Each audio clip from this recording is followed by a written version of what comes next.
Here and actually live. Let's make sure. Yep, it does show that we're live. So we're going to do a quick sound check and then open up the chat window. So One, two, the chat one, window. two, So Check one the two. chat one, window. two, So Check one the two. chat window. So Check two. one the two. chat window. So Check one the two. chat window. So Check one. yep, we hear everybody in a weird syncopated rhythm there. Doom doo doo doo doo doo doo. Okay. Yeah. Uh, I decided to sing the Doom song. yeah, there. Doom doo doom doom doom. Yep. Perman's Vader Zem. That's fine. Actually, it comes from a book series even before that, but Oh, yeah. yeah, there was a hitman character who always sang "Doom to Doom Doom Doom" as he walked around killing people. Ah, Uh, nice. and I think Invader Zim took it from that. Could have. Okay, let's see here. So we got that. We got the chat window open. All right. And we are ready to go. Hi, everybody. We are here again with Game Time with Doc, Phil, and Greg. And we're getting ready to get started here. We're just about, right at 8 o'clock. So let's go. I'm going to go ahead and get my cell phone monitor in the chat channel real quick so that we know how many people are in channel. Okay. And we've got a little bit of a show for you this week. We don't have as much on the media front because a few things are out because of the holidays and such. But we're going to get going. Let's start off with the introductions as usual. I'm Doc. This is my channel. Right now, this is about the only stream I'm doing every week. I'm taking a little bit of a breather from my other streaming because of my health and power outage and everything else. Probably put up a new schedule here soon. So right now, I am doing this one diligently every week unless something comes up. But I'm not streaming a lot else right at the moment. Right below me, you'll see Greg Pullman, who is our director of tabletop gaming for Eclectic Endeavors. Oh, by the way, I'm director of cross promotions. But anyway, right below me is Greg Pullman, and he runs a channel called Queen City Cardboard and likes to talk about board games, card games, and also story games on the computer. And he also runs our game night at the Holdfast Brewing Company every third Wednesday of the month. So he's not here on that Wednesday. He's actually over there at Holdfast Brewing Company. But you can go see him live, and he's usually got several games you can try out, from small, fast, casual games to maybe something a little bit crunchier after everybody gets their feet wet. And they also have puzzle night there, so you can do the puzzle competition and try out some of the great microbrews and good food. And then below him, we've got Philip Ladrigan, also known as Lurch. He is our chairman this year for Eclectic Endeavors, which puts on the Gaming Arts Media Entertainment Expo. And he's also been director of electronic gaming for the last over 11 years.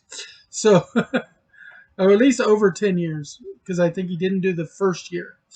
But he's been running our electronic gaming ever since games started, pretty much. And he's our guru when it comes to console games, especially. He's got just about every console imaginable. It's a me! It's a Mario. No. Anyway, and so he's going to talk about things in the computer and console area when it comes to gaming. And I talk about a little bit of everything. You never know what I'm going to talk about, but a lot of times it's books and podcasts and role-playing games. Those are typically the things I focus on. And then, of course, the end of our show, which we usually prelude with a spoiler alert, we talk about the weekly media offerings from like the Berlantiverse and the Disney Plus series that we're watching currently, as well as any specific big movie releases that are coming out, of which we've got a couple, but they're not quite out yet. So they're not going to be touched on this week, but we've got Black Widow coming up soon. I don't know. This weekend. So I don't know if I'm going to get a chance to watch it. But I did watch F9 last weekend, so I could talk about F9 at some point too, if anybody was interested. But we're not going to do that this week probably, unless we end the show with a little bit of time left over. And we've got Space Jams coming up in a couple of weeks too. The new Space Jams movie. So anyway, let's dive right Getting on to the in. jam. Get into the jam. That's right. And Yeah. anyway, we're going to dive right in. Let's see who I've got keyed up for our first offering. It looks like okay, we've got an update to Assassin's Creed. So that would be Philip. So go ahead, Lurch. Yep. Okay, so Assassin's Creed, the next Assassin's Creed game, is currently codenamed Assassin's Creed Infinity. It might be changing. It's during its development project. Now for those that aren't familiar, Assassin's Creed, the franchise Assassin's Creed, is all it's published by Ubisoft. It's developed by two different teams owned by Ubisoft that basically they take turns making Assassin's Creed games. One of them is releasing one while the other one's planning another. And so that's how they keep putting out so many of them as quickly as they do, is because they got two separate teams developing them all the time.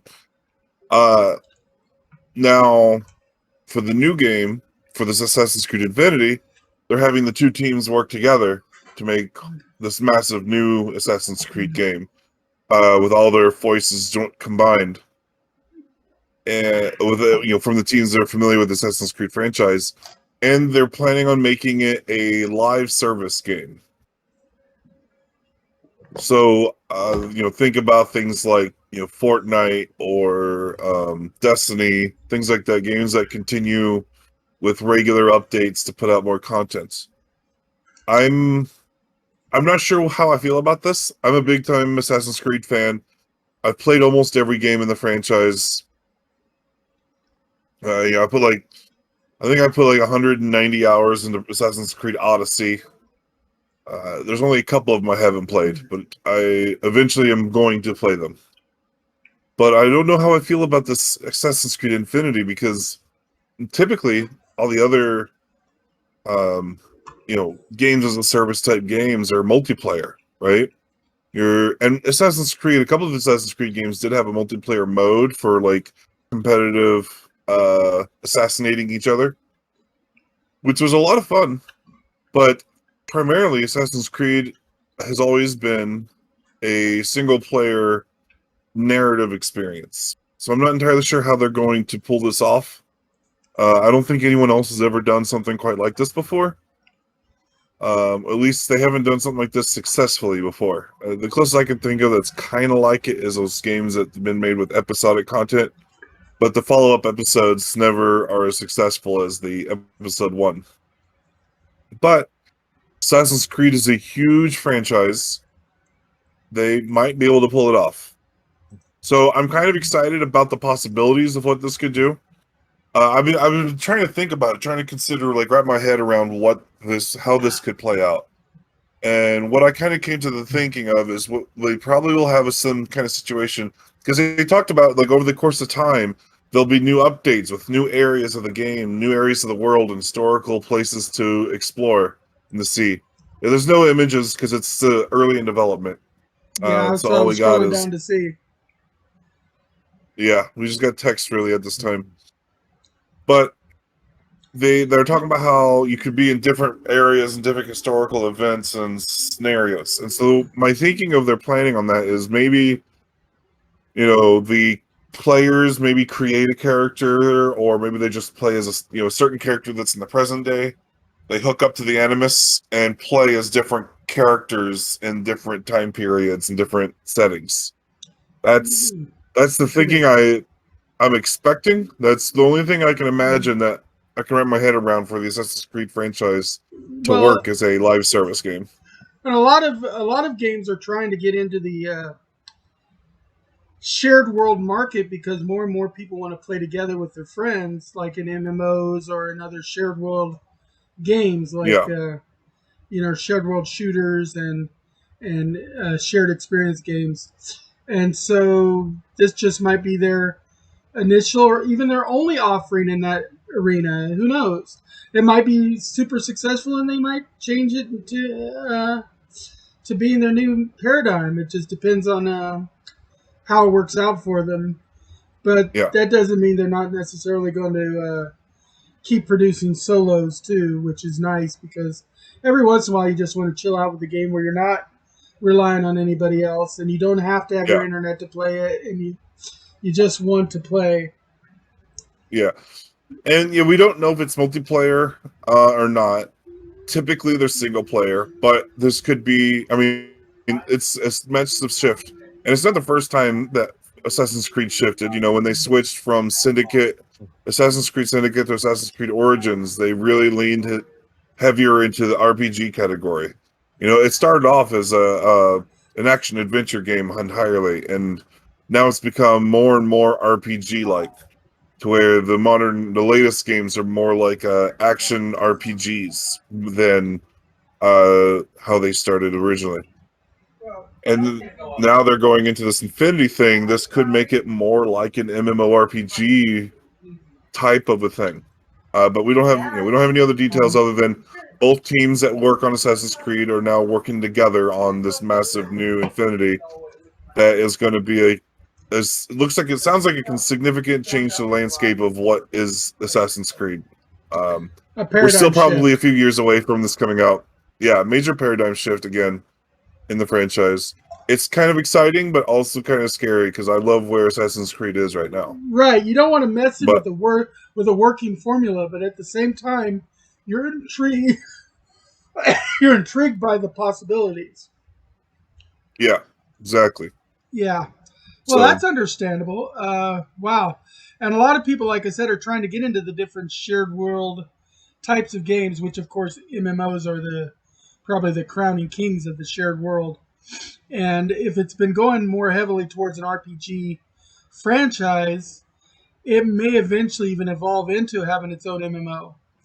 yeah, Who knows? Maybe an action MMO that's yeah, really, really something, because we're getting better and better technology, faster and faster response and load times on the different hardwares, so they're able to do more in real time with more people on the screen without huge lags and everything, which is really helping facilitate the shared world experience. And there are still people that play solo in a shared world experience. I mean, just because one of the M's in MMO stands for multiplayer doesn't mean it's all about multiplayer. It means that you can encounter other players in the game. It doesn't in any way say you have to play with them. yeah, And that's something I like to remind people: when you're playing an MMO, you're not under any constraints to play with the other players. It just means that you're in a shared world, and what they do affects the world, and what you do affects the world. But it doesn't mean that you have to group up to do everything. I yeah, spend hours and hours and hours on EverQuest and RuneScape and stuff without ever playing with anybody else. And so it's still possible. And it's interesting to see the ones that evolve as the players make major decisions and do major events in the game. And by the decisions that these certain decision trees enter into, you see the majority of the populace goes towards a specific branch, and the game builds that way, and it could have built another way, and you might go on another server and watch them build it the other way and stuff, and so it becomes these great decision tree games that evolve organically. And I like to see more games like that. So if Assassin's Creed's jumping into that, you know, it might be just what the franchise needs, or it might end up being a little novelty game that doesn't get a whole lot of play for the franchise, and they go back to what they're comfortable with. yeah. Time will tell. Time will tell. Indeed. That's exactly what everything comes down to, is time will tell. All right. Well, that was a quick little update on Assassin's Creed. Let's see. What do I have next on the list? Okay, real quick. This I'm going to not spend a whole lot of time on these. But last week I promoted a Twitch broadcast, which was, of course, the Exandria Unlimited. And so I'm going to start doing that kind of as a semi-regular thing. Maybe not every single week, but I'm going to try to recommend a pod or Twitch broadcast to get people out there checking out what's out there. And I think one of the most popular celebrities in the nerdosphere, bar none, is David Tennant. I mean, he was Kilgrave in Jessica Jones. He has been in the Harry Potter franchise, and of course, He was the 10th Doctor in Doctor Who, which, of the new Doctors, he is probably the most celebrated. He And was he has, also the Demon Crowley on Good Omens, which I just watched yes, recently. Like yes, in he the last was. over the last couple of weeks, I finally got to watch that show. And Hey, the new It was nothing. Scrooge good. McDuck. And he's the Huh? voice of Scrooge And, McDuck. yeah, in the Oh new yeah, DuckTales. In the yeah. in the reboot of DuckTales, he is Scrooge McDuck. That's absolutely correct. Yes. DuckTales. Woo! Yes, exactly. The pinnacle So, of his achievements. one of, in fact, as one person said who was reviewing the podcast and reviewing the man, David Tennant, period, they were saying that he likes his extremes. He either plays quirky good guy characters like the Doctor or Scrooge McDuck, or he plays really psychotic evil characters like Kilgrave, the Purple Man from Jessica Jones. And I mean, come on, Kilgrave was a pretty evil guy. Yeah. He's So got the chops for it. he does, exactly. And I think that's Tennant likes to do roles like that. So he has been doing a podcast since January of 2019. I wanted to introduce him. Basically, he goes in and it's called David Tennant Does a Podcast with ... And then with is whoever his guest is. And I was just listening to his interview with Dan Levy, Eugene Levy's son, star writer and director of Schitt's Creek, among other things, ex VJ for MTV Canada, and it's great. He's also got interviews with Whoopi Goldberg, Sir McClellan. There's some great content on his site for the couple of years he's been doing it. So just check that out. Like I said, I don't want to spend a whole lot of time on it. David Tennant can sell himself. I don't need to do it. But he does do, just to let you know, he does do an interview with Michael Sheen, his co-star on Good Omens. So you're probably going to want to listen to that. I know that's on my list of ones I want to listen to. Yeah, that'd be an interesting one for sure. Oh, yeah, because Good Omens was fantastic. All right, but like I said, I'm going to that's real quick, and then we're going to roll right into Greg's first topic, which is Blizzard and Z-Man. Something having to do with World of Warcraft. What do you got for us, Greg?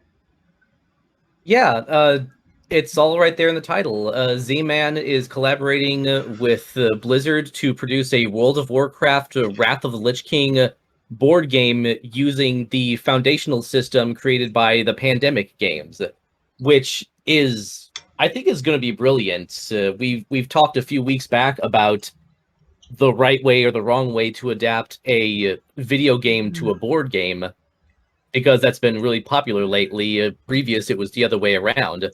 But Right. you've got a scenario, if in case you're not familiar with the lore of Warcraft 3 or World of Warcraft, where an undead plague essentially is engineered to spread across the land of Azeroth and just destroy everything. A literal fantasy pandemic in the context of this setting. And so, of course, the ideal system to adapt that would be, let me mute that, to create a map board where units are placed turn after turn in this ever-encroaching and occasionally spiking series of disasters that the players have to stamp out little by little while they come up with a solution. So Towards the... go ahead. So, making sure I'm understanding this correctly, this is like the Pandemic board game, but with a World of Warcraft skin on it. Yeah, they've got some pictures of, it looks like early, still in development of the board, like 39-40 seconds. It doesn't look exactly like classic Pandemic or like Pandemic Reign of Cthulhu, but I can definitely see from the different colored zones and the placement of small units, which I assume represent the smaller undead like ghouls, and bigger ones like the abominations, that turn after turn spread across the board. And I'm also assuming that the lighter tan beige pieces are the heroes that are trying to hold the line. And if it works anything like other versions of Pandemic I've played, you flip a couple cards to see where new enemies spawn, where the pandemic spreads. And if you draw certain cards, you get what they called an epidemic in classic Pandemic. I forget what they called it in Cthulhu, but where something happens and an entire area, an entire city or region gets compromised, and all of a sudden there's a big fire that the players have to stomp out instead of a bunch of smaller ones. And it's a race against the clock to figure out how to stop the disaster, to stop the pandemic for good, before it takes over the while whole world. while not letting the immediate situation get so out of control that a cure would be moot. Too little, too late. Sounds really cool. I've never played World of Warcraft, so I don't have an attachment to that franchise. But I do love the Pandemic game. I hate World of Warcraft, but I liked Warcraft 3. Oh yeah, I like the story, and I can play back in my head the mid to late human missions and some of the undead missions, reflecting that constant spreading of disease and the extent to which the humans go, especially Prince Backstabby, what's his name? I forget. Yeah, I can never think of the Who goes character's all names Lich King. anymore. And that's the thing. Backstabby. Yeah. Blondie McEvil guy. Yeah, Blondie McEvil, yes. That's not his name, but that's a good nickname for him.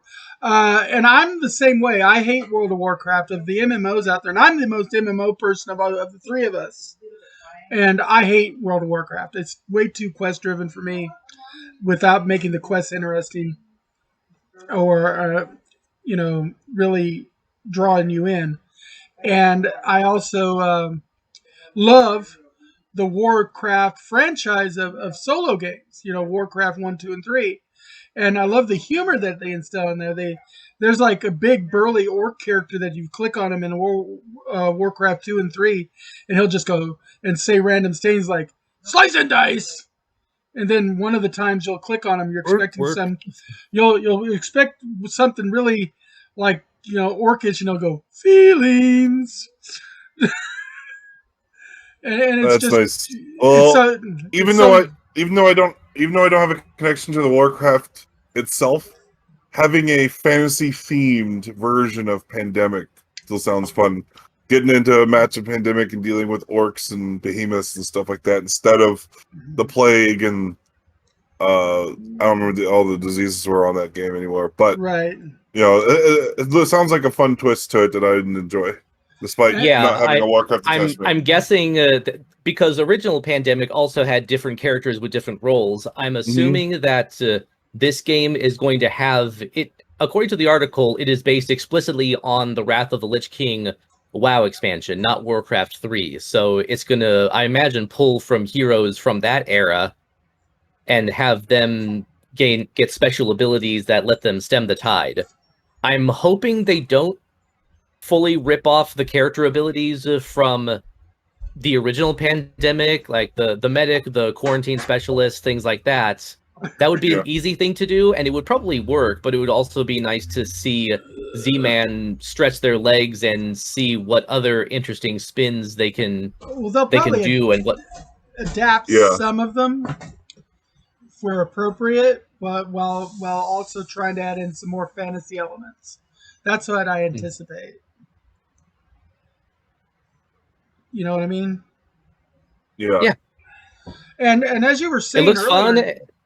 Oh, go ahead, Greg. It looks fun, and it's supposed to come out later this year, which seems really fast. They must have already had this in pre-production prior to this article. Announced it, really, yeah. And like you were saying earlier, it used to be the old paradigm was you made the board game first, then you made the computer game for it. And now they're starting to do things the other way around, but that's kind of the way things are. It eventually goes full circle because most of our computer games, as I've said before, were based around games like Dungeons and Dragons back in the day, which was tabletop role-playing games. Then they went to computer games, and then they came from the computer games and came back to the single box board game adaptation of the role-playing game and the computer game, and back and forth. So there's a constant back and forth. We're just at that part of the cycle, circle the life of cycle. life. Yeah, the life cycle of gaming, and us all being hardcore gamers who've been doing it for years and years now. You can see that we've started to live through the cycle, going through its cycle. Me especially. How many times can you say cycle in 2 minutes? Cycle. A lot, and still put it in a sentence, right? A run-on sentence, but a sentence. So yeah, this is the thing: is we've gone through this now, especially me, because I'm an old person when it comes to gaming. I may not be old in years, but I'm old in gaming years. So with 40-something years of gaming under my belt, I've seen it come, go, and start over again. And we've evolved, and our technology's gotten better, and our imagination for board games and card games to adapt electronic versions of games has gotten even better.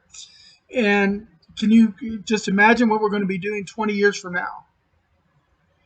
Well, the one thing I wonder still about this game that I'm sure I'll find out eventually is if there's going to be any allusions to the Corrupted Blood disaster from the MMO. Right. Do either of you know about that? Not especially. Like I said, yeah. I hate WoW. especially considering that it was a big enough fiasco that actual epidemiologists studied it as basically a sociological experiment on how people respond to pandemics. Oh. Right. Yeah, because for some people, these game worlds are more real to them than the real world. Yeah, there was apparently a raid boss that had a special ability called Corrupted Blood, and when it hits a player character, they would take damage over time, but they could also spread the disease to other people nearby, and it was supposed to be restricted to anyone within the raid instance, but due to some glitch, it wasn't, and so people got outside the raid after finishing it and spread the disease in the overland area, and it was interesting. And I don't play WoW. I learned this from an extra credits video that studied the subject. So, some people were trolls and would purposely go into city centers and try to infect as many people as possible. Some people would run for the hills, which historically isolated areas like hills and woods are the safest place to be from diseases, as opposed to tightly clustered areas like cities. And some people actually, like people who were shamans or clerics as part of guilds, would actually organize and try to treat the disease, putting their own characters at risk to keep things in check. So it was all over the map. Wow. So figuratively and literally. What you're saying is it was a in-game disease that became a computer virus. Yeah. Or it was a virus about a virus.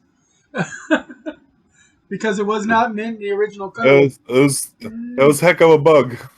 Yeah, that's right. That's a bug. That's a flu bugger, right? That's the term to use there. That was a hell of a bug. All right. Well, we'll be looking forward to hearing more about that one.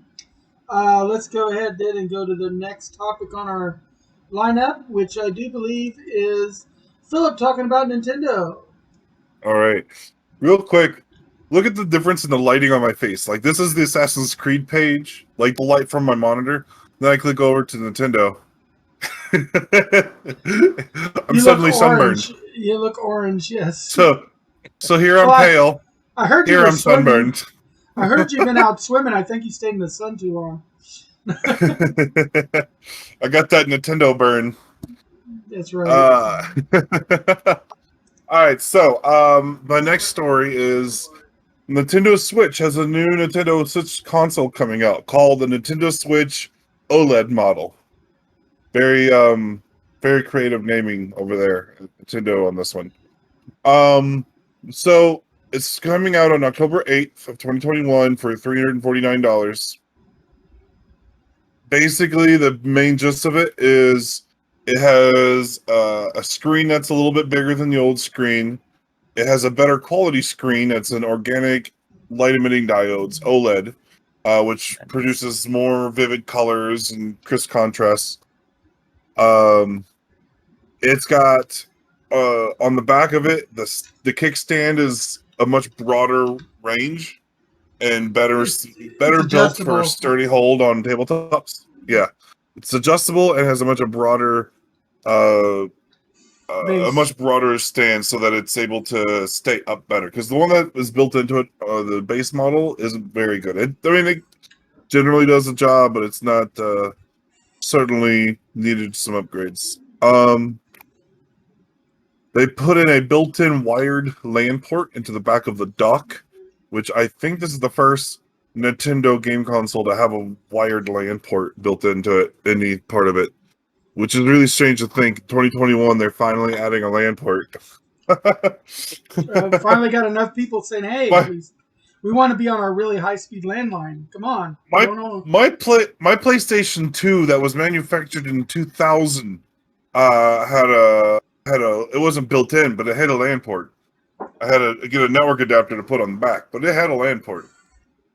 And then the next model of the PS2s that when they remodeled it had them built in, the slim models. Mhm. And then they're upgrading the internal storage from 32 gigs to 64 gigs. They say at the bottom of this of this page, it's also got enhanced audio. I don't know the specifics on what they're considering enhanced audio. It could, I don't know if it's going to be any better than the audio we currently have, but they're saying enhanced audio. We'll find out, They when like it to comes drop out. catchwords like that don't always mean Yeah. something. Yeah, that's kind of where I'm thinking it is at the moment, but we'll see. So, and that's about it. There's not an upgrade in RAM. There's not an upgrade in processor or that stuff. It's still using the same outdated technology that the old Nintendo Switch has, which is not what people were wanting out of it. There was rumors going around all over the internet and about a new Nintendo Switch model. Some people were calling it new Nintendo Switch. Some were calling it Super Nintendo Switch. Some were calling it the Nintendo Switch Pro. They were really expecting to get a 4K machine, and that's not here. This is still a 1080p machine. But still, it's for what it is. It's a nice little upgrade, especially if the picture quality is better, if it's double the memory, if it does have it's better sound. Yeah, I mean double the internal storage, which it also has an SD card slot like the old one did. And mine, Right. mine has 32 gigs installed, pre-made, preloaded, and then I added another 256 gigs to it for like $60 or something. Right. And that was years ago. Now I think you can probably get double that for the same price nowadays. I haven't shopped for it in a You while, can get but like a I've 512. heard that they've come down. Yeah, Right. and so it's honestly it's kind of nominal improvements over the old system. It's not really a new system. It's a new SKU. It's really just a slight it's- upgrade. Yeah, it's a slight upgrade. Like the screen itself has a better picture, but docked, it's going to look the same on your main TV. Like when you have it hooked up to a television, it's going to look the same. It looks like the main difference is only going to be when you use it as a handheld. It's not going to have that much effect to the TV version. That is the majority of the differences are impacting handheld mode. You're right about that. Absolutely. Then again, the Switch, as far as I know, most of the people I know who really play the Switch play it more in handheld mode anyway, because they like the convenience of carrying it around, and they have their other consoles hooked to their TVs. They might have the port hooked up to do it in TV mode, but they never set it up, or rarely set it up on their TV if they do have a Switch. Now, I personally still don't have a Switch. I wouldn't mind a Switch, but it's not in the budget. So yeah, and this new one is $50 more than the regular Switch, which itself hasn't come down in price in 4 years since it first launched. But it's still a good value machine. I mean, the Switch has always been worth the price. I don't think anybody's ever really complained about it. pricing on the Switch anyway. I think Considering the what all you pricing on get. the Switch was great at launch. I think at this point it should have come down a little bit.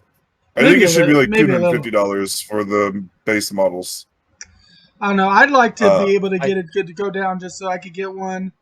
If anybody's Yeah. ever thinking of trying to get me a Christmas gift, you could always get me one. But other than that, I This thought the upgrades were underwhelming myself.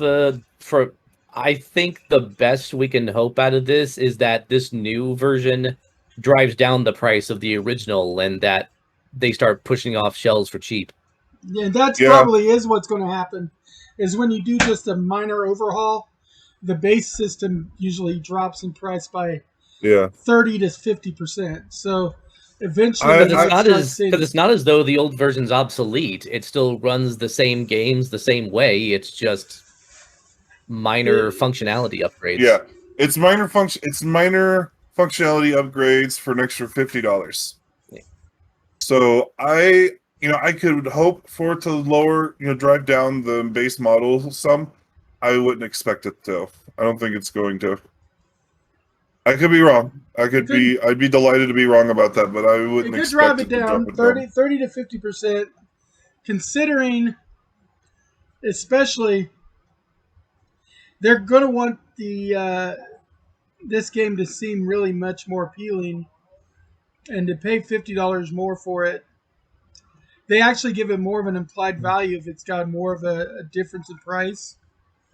So it actually, by lowering the price of the old model, they give the illusion of more value for the new model.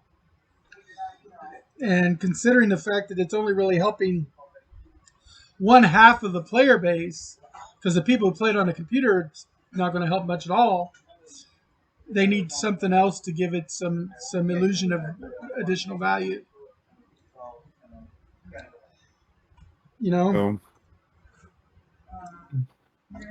but we'll see. I would like if they made I don't know. I feel like there's a lot more they could have done, but maybe Yeah.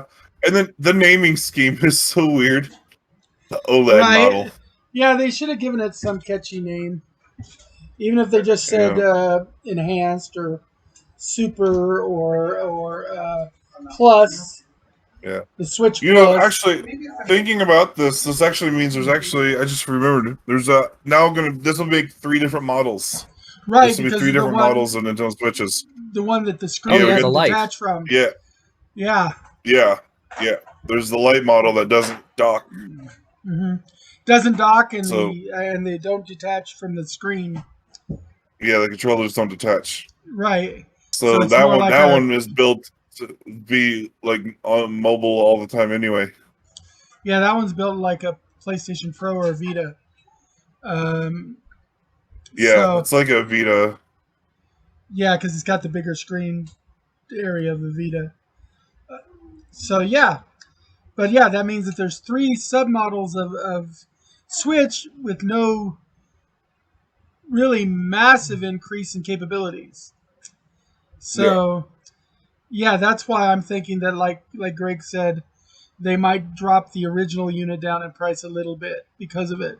But again, like our other articles we've had so far today, it's another one of those time will tell kind of things. We won't know until it happens. Yeah. Nintendo isn't known for lowering their prices on things though. That's true. Yeah. They're kind People of pay like that- Apple, yeah. like Yeah. You got that Nintendo Nintendo and Premium. Apple. Nintendo is the console version of Apple. They're both very proprietary, and they don't lower their stuff. They give it a perceived value, and they keep going. Yeah, I think I got Breath of the Wild for like $48 5 years after it launched at $60. Yeah. So it's like it doesn't go down much at all. Nope. They Okay. still haven't dropped the price on Super Smash Bros. Ultimate. Right. So once they set a price point, they usually like to stick to it. That's true, at least until the whole new model comes out. Like when the next thing after the Switch comes out, then the Switch will go down in price. Yeah. Maybe, depending on its collector value. And that Breath of the Wild I bought used on sale at GameStop. It was still Right. that much on $48 sale while used. used. Used They were and doing on a sale. they were doing a sale they were promoting on the window that got me in to look at their Switch games, and I still paid $48 for my Breath of the Wild game. For a $60 game. New and on sale, Yeah. and you only saved $12. Yeah. That's not much at all. Okay, well, let's see. Next on the list is The Tomorrow Wars. Now, if you have been kind of watching some of these shows that are getting ready to come out, and you've got Amazon Prime, then you've probably seen some of the trailers for Chris Pratt's new movie, The Tomorrow Wars. And I'm probably the only one of the three of us that's seen this, because I don't think you said you've seen it yet, Philip. Yeah, I haven't watched it. I know you were waiting on watching it because of you wanted to see how they handled some of the time conundrum. So I'm not going to mix a bunch of spoilers into this. I will say that they did address some of the time conundrums. It was addressed. I'll wait for you to watch it to see what those were. I'll say that Chris Pratt is excellent in the movie. I mean, we've come to expect great things from him, and he doesn't disappoint. The story is interesting. When you do finally get to see the alien menace, they're pretty scary. They're intimidating aliens. Think some kind of hive mind swarm kind of thing going on, but I'm not going to go into too much detail on that. Like I said, most of these kind of things are going to be real quick for me this week because I've got so many little ones to talk about. But if you've got Amazon Prime, it is now available to stream. So if you got a couple hours to spare, go watch The Tomorrow Wars. It's getting a 6.7 right now out of 10 stars. And I would actually give it in the 9-star range myself. Oh wow! It's a really, really good movie. I think that they did a good job, and how they did address the paradox issue was interesting. So, and how they finished the movie was good too. So, do you think that if it wasn't already available to you at no extra cost, like off Amazon Prime, that it's a movie that'd be worth paying $15 or $20 for someone to own it or see it in theaters? I might buy the DVD if it was at the $18.99 price with sight unseen.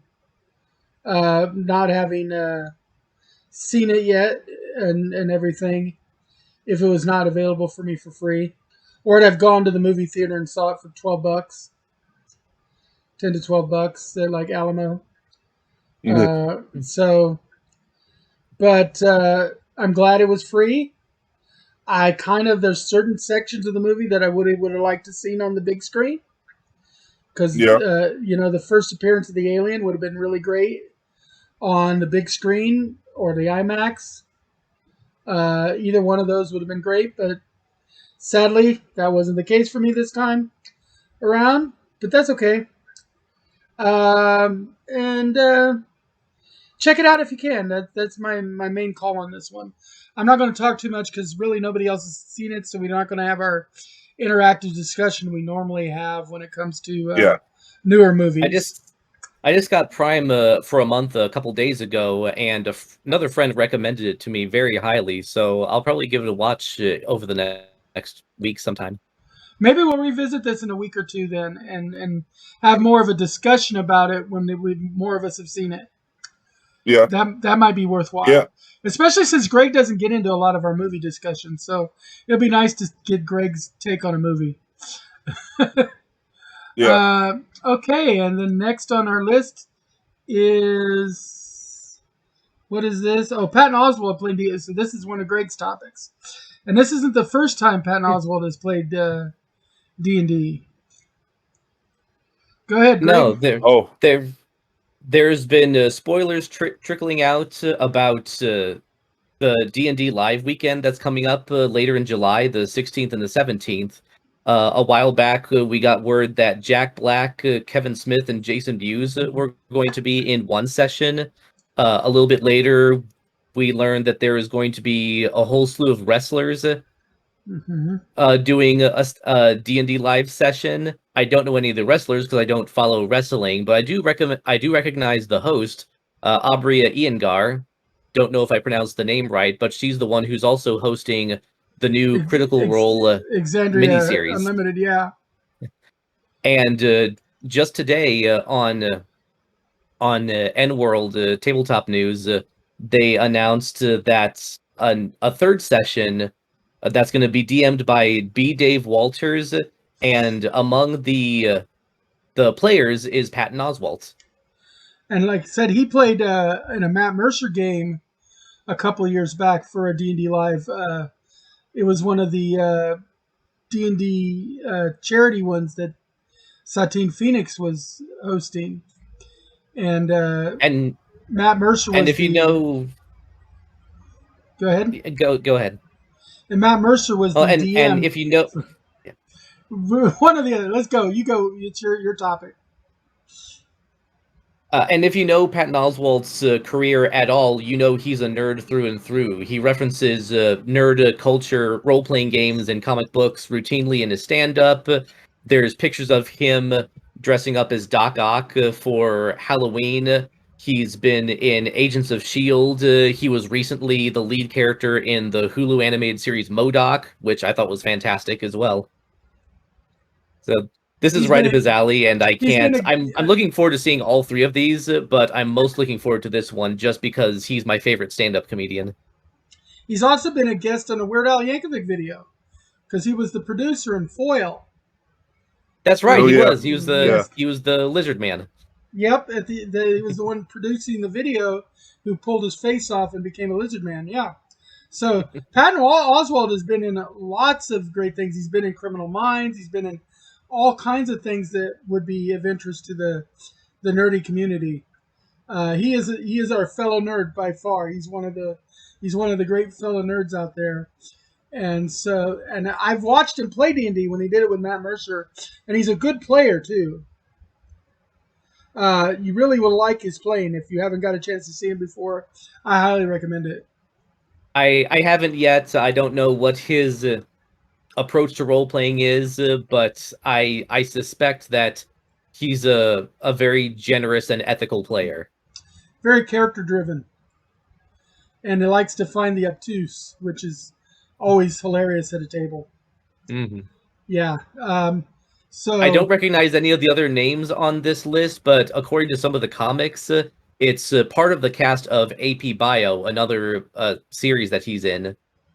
I'm not familiar with that. I haven't watched with that Bio one, either.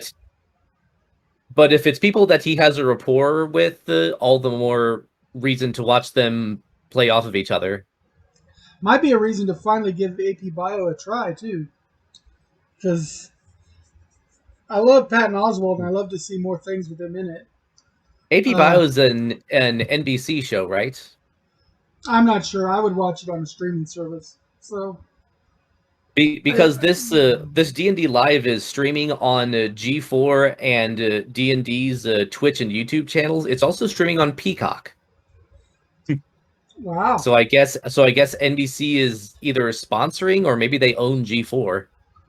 Maybe G4 is a subsidiary company. It might be, and I know Peacock is one of the streaming services out there that probably has AP Bio on it, but I don't have a Peacock membership, so I can usually only watch like the first episode of something because they want you to pay for anything else. Which is too bad because I wanted to watch the reunion of Saved by the Bell all the way through, but I don't want to pay for another streaming service. But I was a big Saved by the Bell fan, and that's on Peacock. Okay. So Patton Oswalt, and of course we all love comedians here. We had that discussion a couple weeks ago anyway. So comedians are mostly nerds. And so it doesn't surprise us at all. And a cursory Google search does indicate that G4 is owned by NBC. So yeah, that explains there you go. There you go. That's what those good cursory searches are for. I think I've got just a couple more topics before we go into our regular media stuff. First off, I was going to do a real quick book recommendation. I did a book recommendation last week for the 10 Realms series. by Michael Chatfield. I had also, after the show, mentioned this series to Lurch. It's a superhero novel series. There's actually 6 of them in the series. It's called The Evil Genius, like Path to Becoming the Ultimate Supervillain or something like that, is the subtitle. And the main character is powerless, so he's like Iron Man or Batman, but he's an inventor and a genius. And the world at large has superheroes, but the superheroes are very much like the ones in The Boys or some of the other more modern ones that we've seen lately, where the superheroes are more worried about their image and their supergram likes and followers than they are about saving innocent lives. And the main character is like fed up with that. He's like, well, why don't you kill the supervillains and then they're not going to come back and kill all these innocents all the time? You're not even worrying about collateral damage anymore. You need to worry more about collateral damage. He says, yeah, but the superheroes are thinking collateral damage makes for bigger, better headlines. So why do we want to limit collateral damage? If we want to be, looking like bigger, grander heroes, we need more deaths and bigger explosions. And so the evil genius starts taking on stuff as his own superhero kind of thing with a team. And he builds a super suit. And he gets nicknamed the evil genius by the leader of the superhero group, the Wardens, Ultraman. And he likes the moniker so much he doesn't bother coming up with a new superhero name. He just goes under the name Evil Genius. He loves it. And he talks one of their superheroes away from their team who had joined the Wardens wanting to help people, then was getting fed up with the fact that they were more worried about glitz and glamour and celebrity status than they were about helping people. And he just had to get over, her being indoctrinated with the moral thing about not killing supervillains because killing is always wrong. Well, by the evil genius's standard, killing is wrong until the person you're killing is doing more killing because you haven't killed him. After a while, you want to cut out the cancer that's killing everybody. So if you catch him and 2 weeks later they break out of jail and kill more people, and you catch them and they do it again, rinse and repeat, it's about time to kill them. Yeah. And so, unlike Superman or Batman or some of our more classic superheroes that won't kill, the evil genius is all about let's kill the bad guys and not have to do the repeat. And it makes a lot of sense. And so there's 6 books in the series, and I recommend it. The other main thing about you'll love is the 2 other characters besides him and the superhero Dynamo that he gets to join the group. All of it, except for him, all of his other sidekicks are women, because it's kind of a harem novel too. But that ends up in a lot of the self-published novels. And his other 2 assistants, one is an AI unit he built and then built a body for. So it's basically a robot that he built synthetic skin for and everything. But he can upload her into different bodies, and she's always backed up to the cloud. So if her physical body gets destroyed, it's no big deal. You just build another one. And then his secretary or assistant, who's got the superpower called Omni Average, which means she's absolutely average at every skill in the world. And you can't even use things to enhance her. Like, she can't use a super suit to enhance her strength because her base strength will lower so that it's still average. But her omni average ability means that she can speak every language on the planet to an average skill level instantly. Never had to learn it. She is a gourmet cook to an average level. She's a genuine jack of all trades. At an average level for everything. So she put one skill point in everything. Yeah. Basically. Yeah, or whatever the median level of skill points is, she put that in everything. And somehow she had enough points to do it. The old DC role-playing game would be she took the Batman option so that everything had at least a median level of skill. But but she's absolutely average in everything. So she's the perfect assistant because she can do things like if he needs to do neurosurgery, she's an average neurosurgeon. If he needs a helicopter pilot, she's an average helicopter pilot. You know, I'm trying to instantly. picture what a average neurosurgeon would be. Yeah, I'm wondering what happens if a whole bunch of if STEM sciences take off and everybody's into sciences and there's a whole bunch of great doctors that come into the field all at once. Does that mean the average goes up? Does that mean she suddenly gets better? And does Well- the opposite happen? If you Well- kill a whole bunch of nuclear physicists, does she get worse at nuclear physics? Well, see, I'm kind of spoiling a little bit of it that shows up in one of the later books. When she finally fully realizes, now her boss has already pretty much realized he thinks what her power, how it actually works. She doesn't find out till later that her power partly works on her own perception. Because, like, for instance, Oh. he'll be like cut the body up like a surgeon, and she'll be cutting and take a while. It says, okay, no, think like a butcher and cut up the body, and it cuts a lot faster because a butcher does it differently. Or you think like a martial artist and do this flip, or think like a gymnast and do this flip. So it's perception based. So if she starts to think instead of being the average gymnast, what if she was to approach it with the mindset of the average Olympic class gymnast? And then suddenly her powers go up because it's 100% perception based. So the only thing truly limiting her is her perceptions.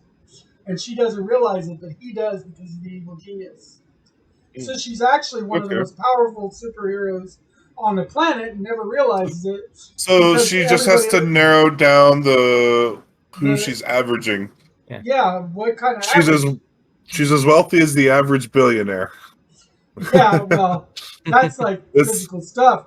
But like, for instance, but she couldn't say like, for instance, as strong as the average superhero because she doesn't have super strength. But she could definitely say like her strength is as strong as the average Olympic level bodybuilder. And then be super strong. And she'd always look like Jane Average. She was frumpy, kind of mousy looking. She was kind of attractive, but she never dressed it, and she never kind of wore it quite right. But when she starts to think, okay, now I'm like the average Victoria's Secrets model, then boom, suddenly she's like glamorous. And then she starts approaching, because there's sex elements in the book, because it's a harem novel, series 2, is she says, well, what if I approach sex as the average, Kama Sutra master or whatever? Then she actually knows all the secrets of every kind of sexuality there is, just to an average level. So she becomes brilliant at sex. She becomes brilliant at everything by just changing her perceptions. So she's got the most powerful power in the whole world, kind of, because of its versatility. She just has to learn how to approach it. So it's a great series, especially if you like different takes on superheroes, which I know you do, Philip. So anytime you like different takes on it, stuff like Jupiter Rising or The Boys, Watchmen, anything where it's a slightly different, Invincible, My Hero Academy, whatever. If they take a different track on superheroes, that's the ones I enjoy the most. Mm-hmm. Like, I love little quirky shows like Sky High or Zoom, because they take a little funny look at different kinds of superheroes and different approaches to it. So this is a series for those kind of people. And it is on Amazon Kindle Unlimited. So if you got a Kindle Unlimited, you can read it, all 6 of them, for free. So that's my recommendation for this week. And the next thing, I think you guys finished all of your topics. How much time do we got left? Got about an hour. I do have one more topic. I know you were going to talk with me on this one, Philip, because we're talking about America, the motion picture. Okay. My first impression of this is that it should become mandatory holiday watching, like the Big Pumpkin Charlie Brown, the Great Pumpkin Charlie Brown, or It's a Wonderful Life. This should be our new 4th of July mandatory holiday viewing because this is hilarious. It's really funny. Quick disclaimer, though, that it's not for kids. Despite it being animated, it's not for kids at all. It is not politically correct at all. So you have to be a fan of irreverent historical humor. It's not historically correct at all. The names have not been changed to protect the innocent, but the activities they were involved in have. The activities have been put out of order. The details of how those activities happen have been drastically changed. And they've blended some of our more modern movies into it in a not so seamless way. Okay. If the RoboCop Centaur isn't telling you anything. Yeah. Yeah, that's Paul Revere. Yeah. And when Paul Revere he was a silver. What? He was a silversmith. That armor's probably silver. Well, when he first shows up in the movie, he's not a centaur yet. He gets hurt and becomes a centaur. He doesn't get hurt. His horse gets hurt, really, and they rebuild him into his horse, and that's how he becomes Robo Centaur. But when he first shows up, he's like a freaking medieval knight in full plate mail armor. And he's got a huge horse that he can ride better than watching him ride the horse is like those really ridiculous action movies with motorcycles where they're doing crazy stunts on the motorcycles. We're like going on their side and sliding under things or spinning around. He's doing that on a horse. A lot of the parody of that section of it when he's first introduced is based on the Fast and Furious franchise. Yeah. In fact, they even make a bastardized quote from it. They go, "These racers live their mile 1/4 mule at a time." Yes. Instead of 1/4 mile at a time, which is directly from the very first Fast and Furious movie. It is. But anyway, the start of the movie, we're not going to go into all the details. But the first thing you see is a beer pong competition. And they keep chanting, "We the people," as they're doing this beer pong. And they make the beer pong throw. And I said, okay, yep, that wins it for us. So we're going to use "We the people." I guess you can use us white guys on your Christmas card. And they write "We the people" on the top of the Declaration of Independence. Yeah. It's the meeting. I don't remember what we called that meeting, but it's the meeting to write out the Declaration of Independence, and they're using beer pong to decide on the specific wording of how to start it. And "We the people" won.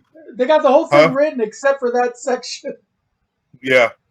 And they're like, you can just use us old rich white guys for your Christmas cards. Yeah. And they says, "That's not how we do it at Dartmouth." He says, "Nobody gives a crap how you do it at Dartmouth," and that's Benjamin Franklin talking. But then John Hancock writes "We the people" on the top, and then goes down the bottom and does his most famous John Hancock, and that's how they start the movie. And then they're betrayed, and I'm not going to say who betrays them, although it's probably pretty obvious given his name. Yeah. I'm looking at the cast listing now. Yeah, that's awesome. That's pretty but they go through and they do all kinds of different things throughout the whole series, and they take a different look at that. Like Thomas Edison, and I'm not going to give you more details about Thomas Edison except for the fact that when you first meet Thomas Edison, they're being burned at the stake for science craft. For coming up with a hypothesis, testing that hypothesis, and proving that hypothesis. You're being burned at the stake for science craft. Yeah, that shit had me laughing. the how closely they made it resemble witchcraft, except they were describing the scientific method. I know. It was fantastic. And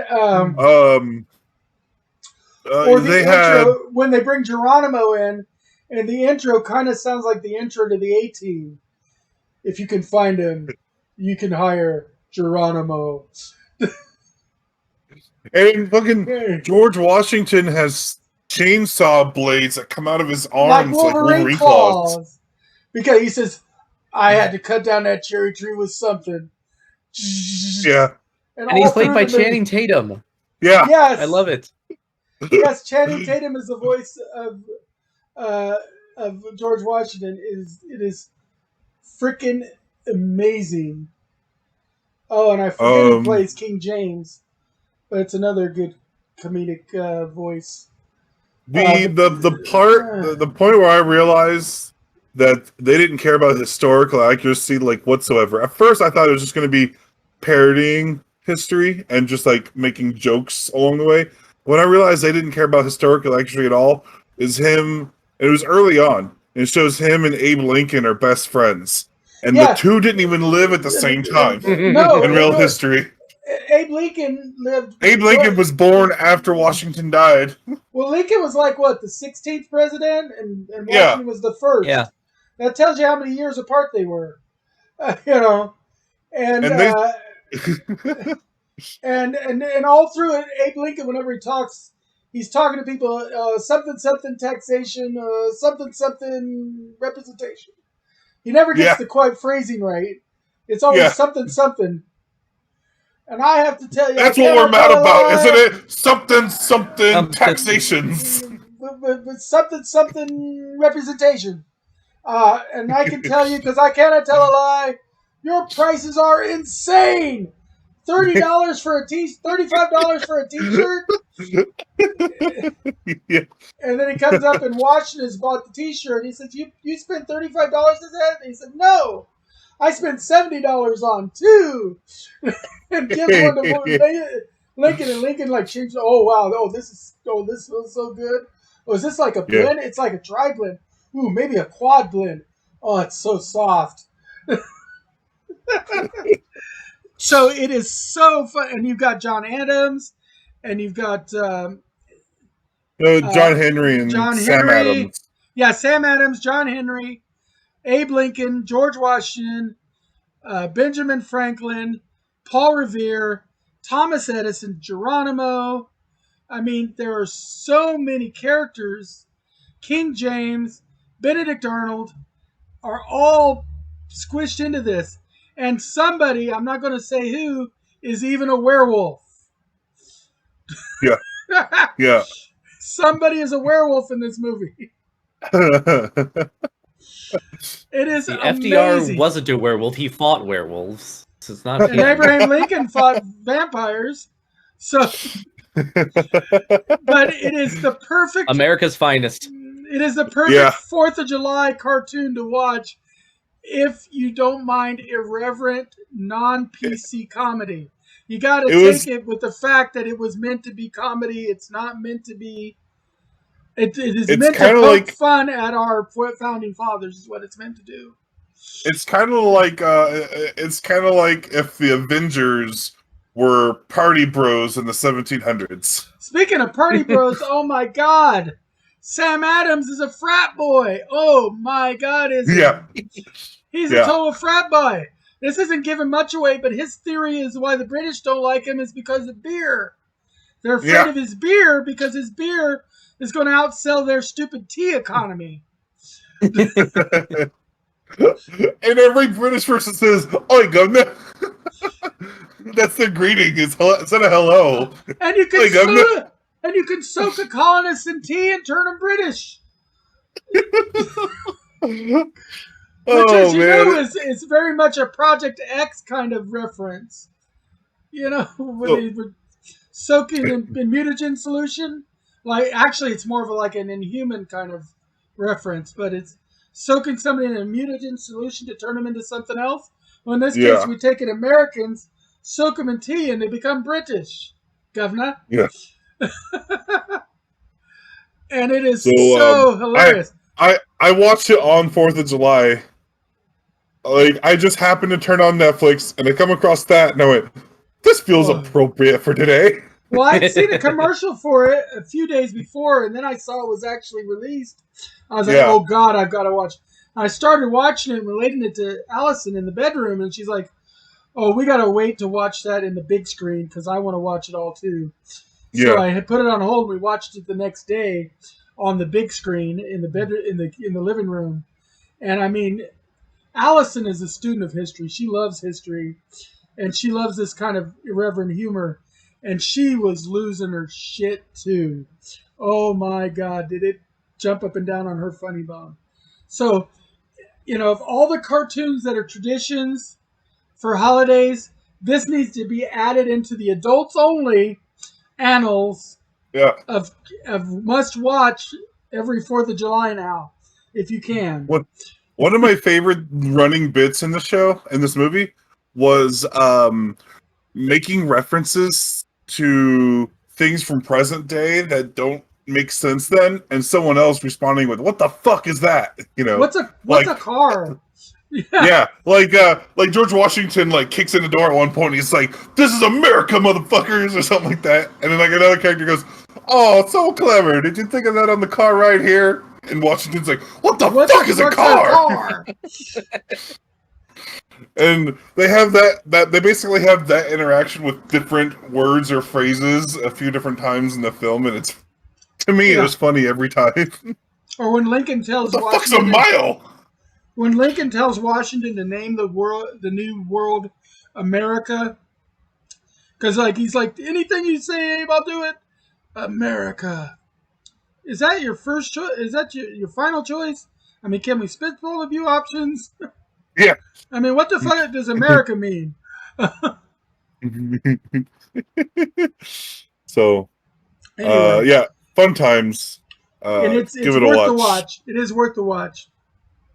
Now we're about to go into our media section, and usually Greg leaves us at this time. So, are you doing that again this week, Greg?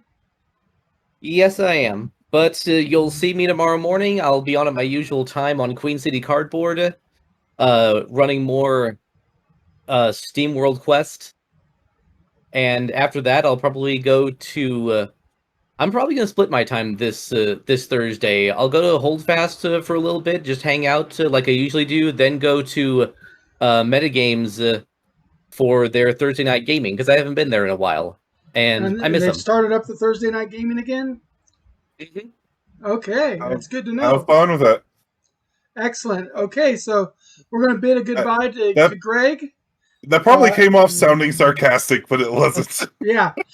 We're gonna isn't that special? Yes. We're going to bid our weekly goodbye to Greg from Queen City Cardboard and our director of tabletop gaming.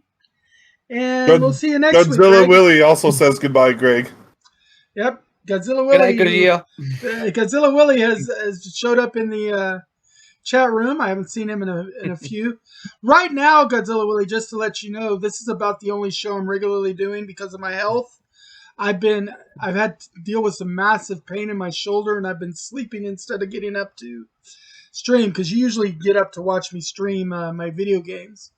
I'll be back to it soon with a new schedule. I just haven't made the new schedule yet. So right now it's kind of this show's scheduled, and any other streaming I do is kind of on the fly without a schedule right now. But a lot of us are taking small breaks right now anyway for different real life occurrences. Yeah. So it's kind of a summer thing people end up doing. You gotta take care of yourself before you can take care of anyone else. Yeah.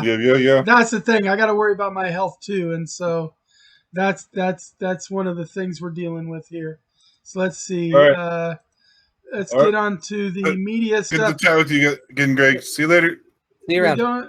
We don't have a whole lot left to go over. In the Berlantiverse, really this week, we just had The Flash. You're right. Yeah. It turns out that Legend of Tomorrow would have fallen on 4th of July. Now, normally, as most people know, the regular TV season doesn't go as far into the summer to hit 4th of July.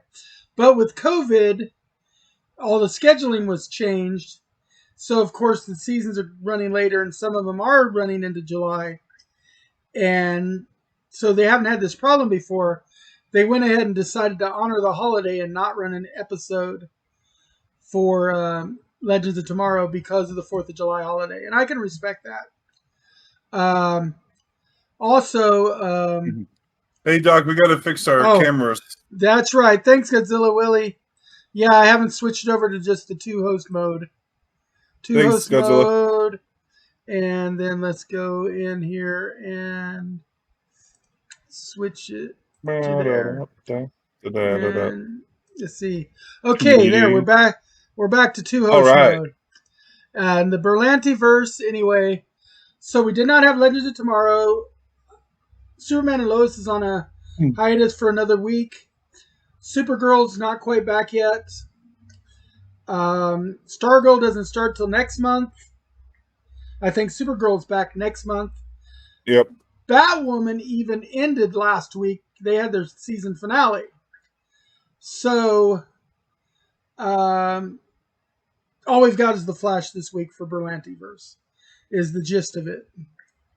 I will start off by saying, I think for me, this has been the first actually interesting episode of the season for me. It's been a really interesting episode, yeah. Yeah, the rest of this season of The Flash has been, and for me, a little bit lackluster. But this episode I really enjoyed.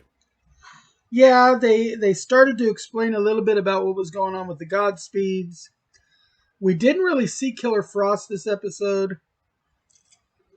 Yeah, she was in like one scene for a few seconds. I think she was referenced, but she really wasn't there. She saved Spartan from, who was that? Oh, one of the Godspeeds, because Spartan caught Godspeed in with some kind of a thing, got him down, but then suddenly Spartan, Diggle, collapsed from some kind of pain in his head, and then Godspeed got up and was about to kill him when he suddenly got hit from the side by Killer Frost. I'm not sure if she even had any lines. I think I did one of those 5 minute doze offs where I missed like about 5 minutes of the show as a long blink, and that's probably what happened. I get that because I watch these things early in the morning before going to dialysis, and I really should be sleeping, but I'm watching my shows anyway. Because I have to catch them up before the show tonight. Yeah. But that's okay. But yeah, it was nice because this is one of the Diggle episodes of the season. And of course, as people may or may not know, the actor that plays John Diggle was also producing several of the episodes this season for the different Berlantiverses, especially the ones that he guested on. So he was one of the executive producers of this episode. Yeah. And it's turning out that he's a great executive producer because the shows that he ends up touching on end up being really good shows. Now, we still got at least 2 more guest stars for Diggle this season because he's supposed to guest star on Superman and Lois at least once and on Supergirl. So when they come back, we got to expect Diggle to show up pretty quickly. Because he is supposed to guest star on just about everything. No word as to whether he's going to be on Stargirl or not. But Stargirl isn't 100% linked up to the Berlantiverse yet. They still are talking like it's going to be part of the Berlantiverse, but they haven't truly linked it yet. I'm kind of curious where it's going to link in with Superman and Lois, because Superman and Lois is, 15 years later. Right?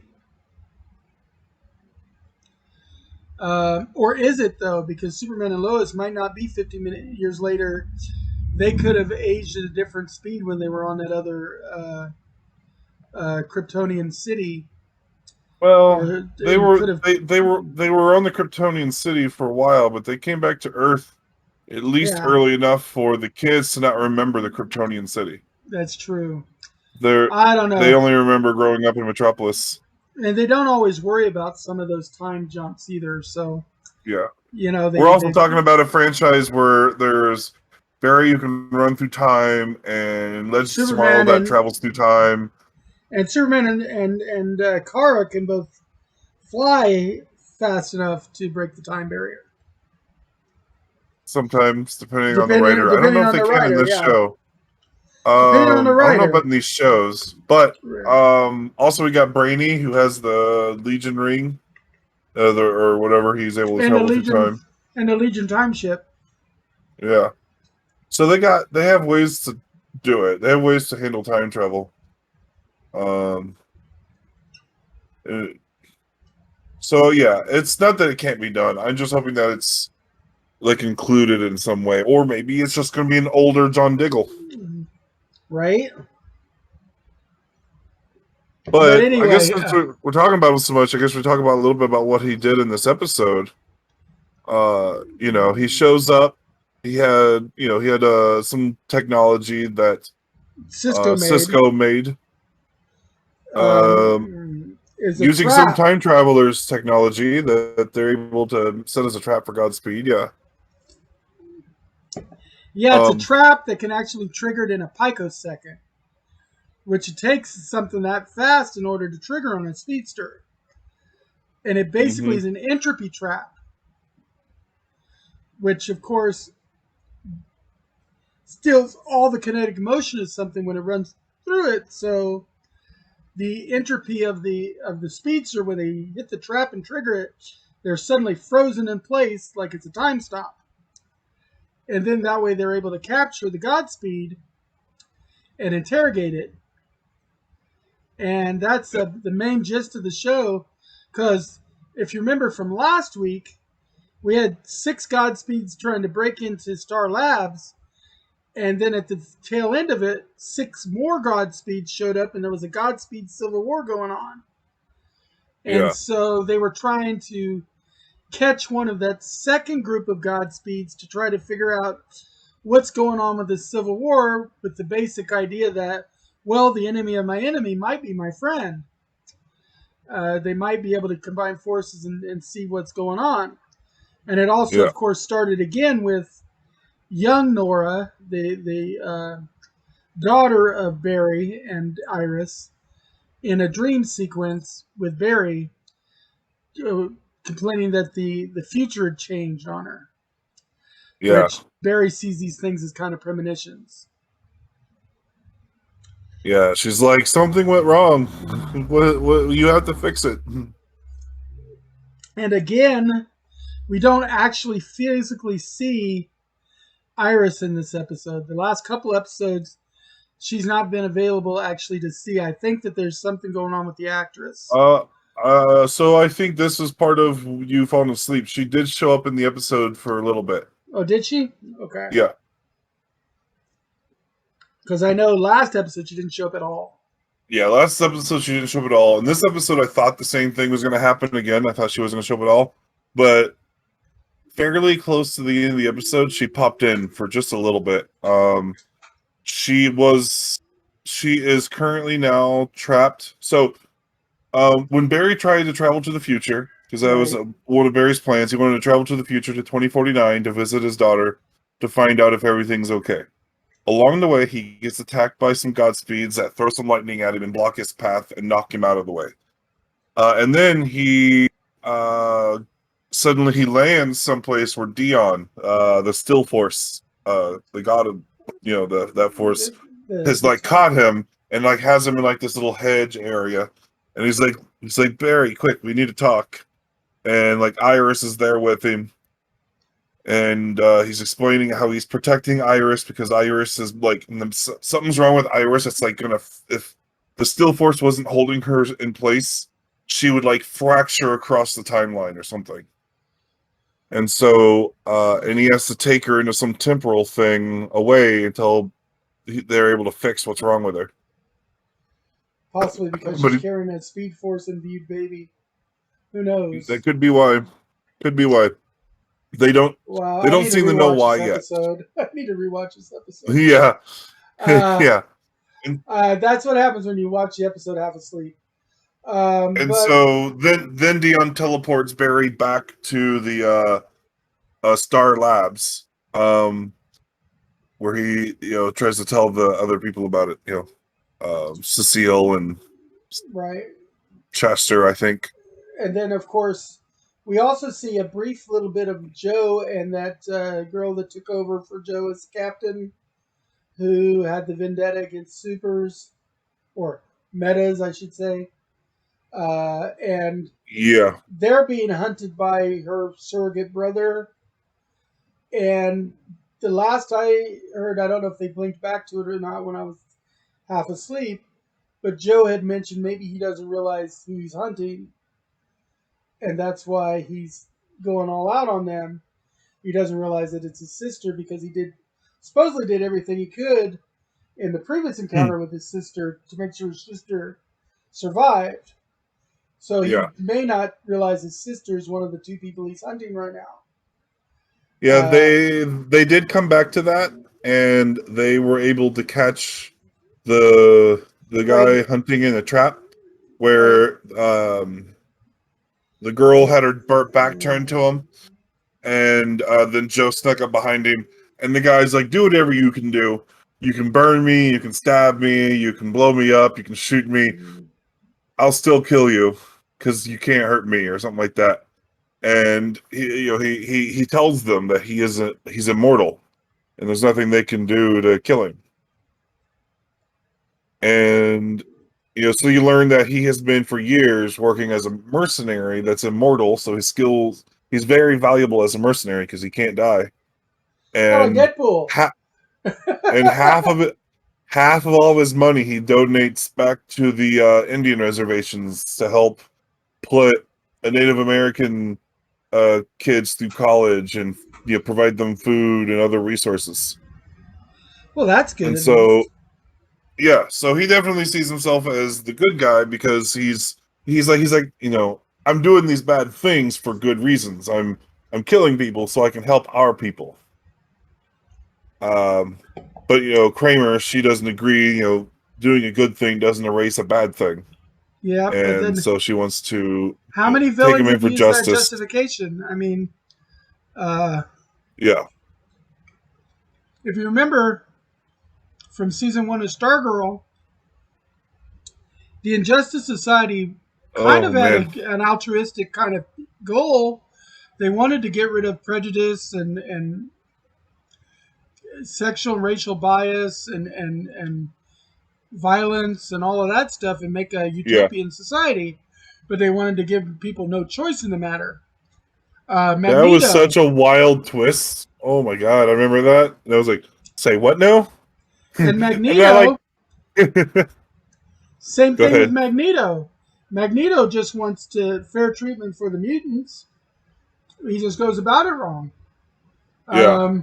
Even Doctor Doom, if you go to Latveria, they worship him. They think he's the greatest ruler they could possibly have.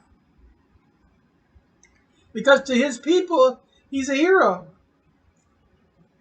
Yeah. And I did watch the preview for the upcoming second season of Stargirl. And I will say that the Shade is going to be in the second season. And there was a city that the Shade was considered a hero in. But he's the villain that you see just a glimpse of at the very tail end of the. Because I just finished rewatching all of season 1 of Stargirl again to get ready for season 2. Oh yeah. I binge watched it yesterday.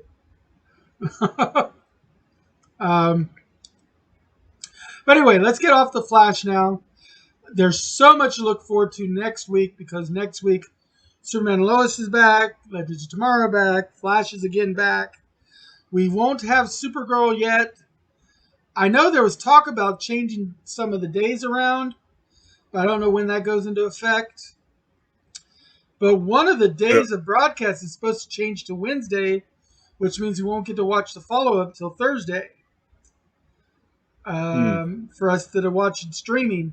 So I'm not sure what we're going to do about it. I mean, I guess obviously that's going to end up moving that topic a week over for us. So we'll have to see what things are going on. But that's the Berlanti verse for us. Probably our our biggest obsession on TV right now because it's the biggest ongoing contribution to comic I books. do want to cover one last thing of the Flash. Okay. Because there was a bit where at the because Diggle, he is having these massive migraines, right? Right. And there's one point where he has like a really bad migraine, like he's having a reaction to it, right? And he's with Cecile, and she uses her empathy powers to try to pull away some of it, but it ends up crippling her too. Like they both fall over from the pain. And she's like, that was not a headache. That was like getting hit with a hurricane in the mind or something like that. And then he's like, that's fine. I'm better now. We'll go ahead and do our work. We gotta find this guy because they're trying to track down the original Godspeed. And they end up finding him. They find the original Godspeed, but he doesn't know who he is. He has amnesia. He doesn't know who he really is. But they figure out that he's Godspeed. But Diggle has another one of those moments. He has like 3 different times where he has this like crippling headache for a little bit. And then at the end, he tells Barry how he has to leave because he has something he needs to take care of that he's been putting off for too long. And then it very briefly flashes back to his last scene in Arrow, or to one of his last scenes in Arrow, if not his last scene, where he's opening up something and he's looking at something that's green and glowing in his face. And then it cuts right back, so you only see that for just a second. He's like, I've been putting it off for way too long. I need to go take care of this. I'm sorry I can't help with your war, but I'm going to be a burden more than help right now if I don't go. And we don't know what the green glow is. It could mean a few things. But in the DC universe, there's really 2 main possibilities. It's either kryptonite or a green power ring.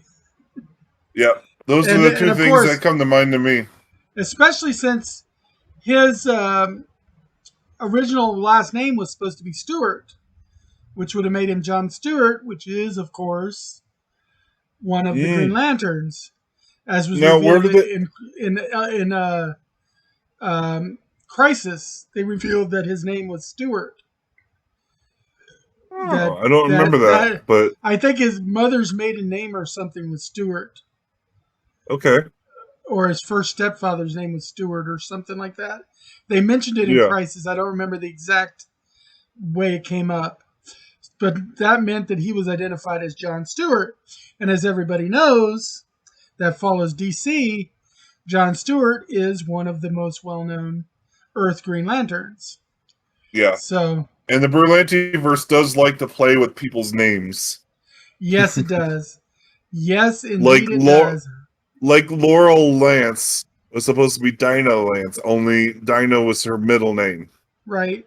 But then they later introduced another Dino Lance. It's like, what the hell are you guys doing over here? Right.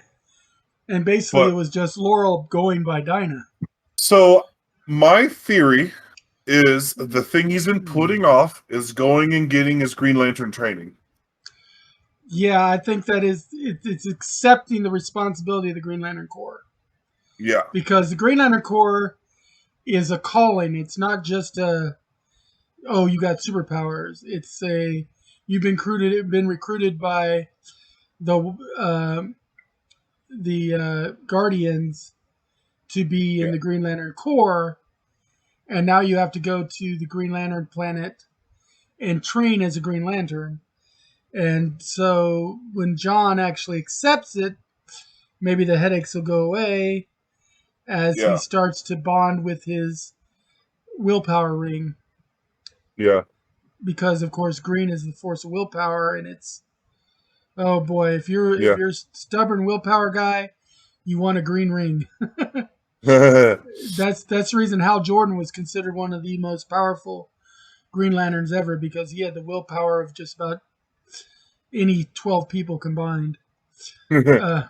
So yeah, that's all I wanted to say is I'm looking forward to seeing what they do with Diggle. I'm hoping that is a Green Lantern thing and that they actually do something with that. He's supposed to get his own possible spinoff for the Green Lantern, but that's still more in the rumor mill than the actual up and coming announcements. Yeah. But we've been teased and re-teased, and we were even shown a glimpse of the Green Lantern in Crisis and everything. So we know the Green Lanterns have been mentioned.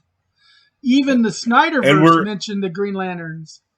Because they were saying how Earth was not protected by a Green Lantern at the time. Yeah. That's why it was right for the picking. And they did have a Green Lantern in the past that was helping fight. But at the time the Dark Side was coming, they had, Superman had just been killed at the time of the statement, and there was no active Green Lantern for the sector. And so they were basically, Steppenwolf and them were talking with Darkseid and saying, hey, there's no Kryptonian, there's no Guardian there, Earth is ripe for the pickings, let's go for it. Yeah. And of course we want to restore the Snyderverse. We here at Game Time are firm believers that the Snyderverse needs to be made canon. Just to let anybody know who's listening. The Snyderverse should be the official version of the DC Extended Universe. And we will say that till our dying breath, because Snyder's a god, and his version is so much better. But I do think at the moment we need to save some of our breath to discuss the other green magical looking entity in entertainment, Loki. Yes, Loki. Okay, this is the second to last episode in the series. Oh my god, it's gone by way too fast. Right? But this was the most intense, the most mind-boggling, the most drawing you in episode they possibly could have done. This was great. I love this episode. If I'd have had time and my ride had not showed up, I'd have rewatched it immediately. It was that good. I did not doze off on this at all. I'm wanting to rewatch it myself again already because I've been enjoying this show from the beginning, right? I've been enjoying it from the very beginning. But this episode really is knocking it out of the park. Oh, where do we start? Well, when we last left our intrepid Lokis, Loki had just been, trimmed from he'd been pruned from the timeline. And of course, he had appeared and he looked up and there was like 3 and or 4 other Lokis, depending on if you counted the animal there as a Loki. But it had the horned crown like a Loki, but it was an alligator.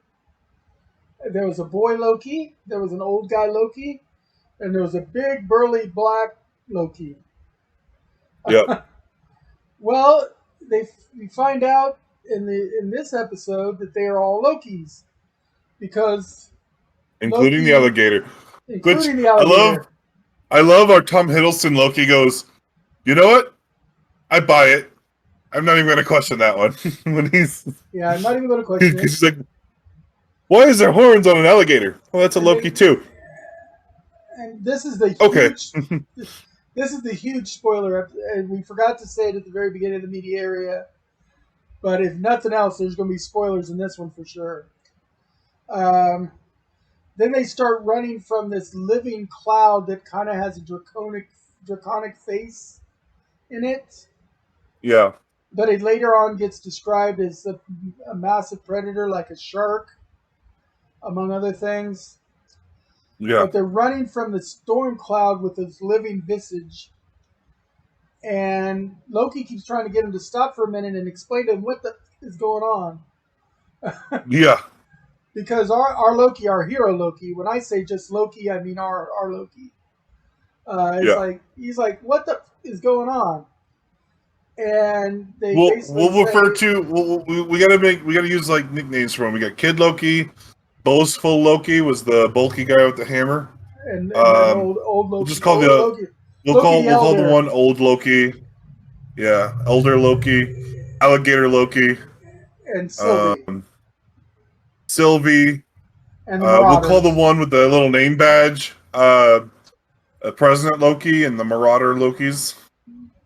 Right. Because they go and they go to this underground area, and Loki is saying, "We're not just survivors, but we're also experts at escape. Let's get out of here, because we always escape." Yeah, we always survive. We always survive and we always escape. That's what we do. And he's like, what we're going to have to do is we're going to have to kill that cloud thing. And they're like, oh, no, you can't kill Well, the that's cloud what. thing. Yeah. Our Loki wants to kill the cloud thing. He's like, no, if we And need to get escape. to whatever that cloud thing is guarding on the other side, then we got to kill the cloud thing. So let's go kill the cloud thing. If there's one thing Loki's can do, is we can survive anything. So let's go. And nobody wants to go with him. And he gets the Yeah. backstory of each of the other Lokis. Yeah. The kid, Which I loved. first they asked the kid Loki, is like, what was your big Nexus event? He says, I killed Thor. Okay, pretty impressive. Yeah. Well, and he asked them that because he figured out the kid was in charge, right? They're like, it's Oh, it's yeah. the kid's kingdom, and he's Yeah, like, oh yeah, what'd you do so great for your Nexus event? I killed Thor. Okay, like, to be fair, that deserves the rulership of the Lokis. Really, if you killed Yeah. Thor, He's not even you're the the one one. running around with Thor's hammer, unlike the big burly guy. But he killed Thor. Yeah. But, okay, Your Majesty, we got you. Yeah. And then Yeah. the old guy he doesn't use weapons at all because he thinks they're just a distraction from your sorcery. Yeah. And Loki's like, yeah, but they look nice and they sound great when they click together. He says, yeah, especially when you drop them. Yeah, especially when they're clanking on the floor Yeah. as Thanos lifts you off the ground and snaps your neck. Yep. And he explains how he got away from Thanos using his illusion ability, and he didn't attempt to Yeah. stab Thanos like the other Lokis did. Yeah. He got away. He's like, and I then went to created a a deserted planet. He's like, I created an illusion so great that it tricked even the mighty Thanos himself. And Yeah. then he thought he broke my neck when it was the fake me, and I disguised myself as a piece of trash in the corner. Inanimate object, and sat there for a while, and then for ages, and then I went and found an uninhabited planet somewhere and just lived there and got bored. Yeah, And the first he lived time on I went yeah, he lived on that uninhabited planet for a few thousand years. Then he got bored and decided to leave. And the first time you wanted to when he first started making steps to leave, yeah, Nexus event. TVA shows up. Yep. Okay. Now we've also flashed back to Sylvie at this time, and Sylvie has been confronting the judge and is telling her, like, we're going to find out who these people are that made these simulacrums of the 3 Time Lords, and we're going to figure out who the Time Lords really are and what's going on and everything. And the judge is trying to play it off as, yeah, that's what I want to find out too. And also mentions to Sylvie to kind of tantalize her the fact that Loki might not be dead, because she realized that there is a connection between the Sylvie and our Loki. They do have a budding love interest going on. Yeah. Which is, of course, the perfect end to their narcissistic lives. Who better to fall in love with than a female version of yourself? And Loki had asked the other Lokis, have you ever heard of a female of us? And they're like, oh, the thought of it, scary. So Loki's secretly thinking, no, the thought of it, intriguing. Because he's got a thing for Sylvie. Anyway, the enforcement people break into the chamber, and Sylvie hides behind the big judge's podium desk area, and they're surrounding her, and it's like, okay, now come out.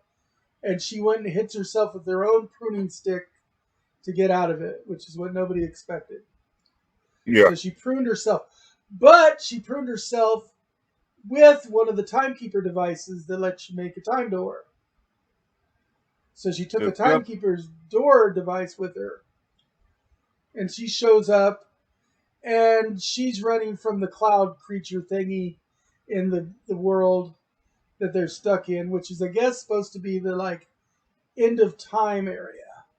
Yeah, it's It's right at the the bridge void at the end of time. Yes, the Yeah. void is what they call it. And she's running from the smoke thing, and then in comes this ugly station wagon with a big old pizza slice on its roof, and it whips around, and the back door up, and then the side door opens. Says, "Get in," and she gets in, and who's driving it? Our hero, Mobius.